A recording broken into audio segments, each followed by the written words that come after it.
I read two books this September, one I loved and one I didn't, so let's talk about them. Now, first up, I read My Brilliant Friend by Elena Ferrante, and I know this book is beloved. I know that the New York Times dubbed it the #1 best book of the century, but I cannot lie, I was kind of disappointed by this one. Now, don't get me wrong, I see why people would like it. I love a coming-of-age story. I love a story about young female friendships.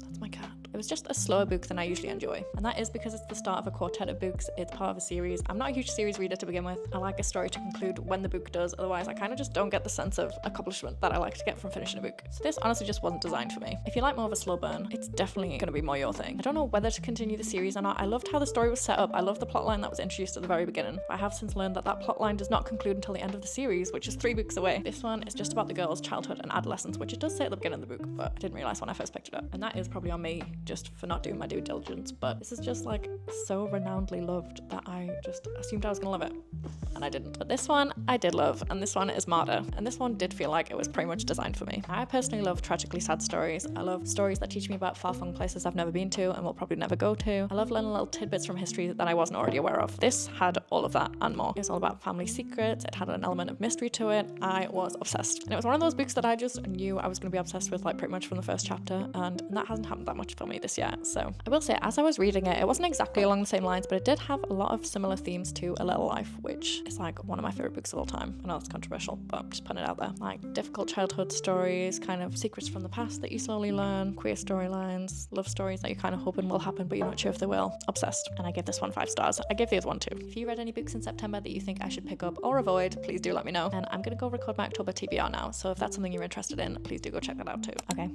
Love you. Bye.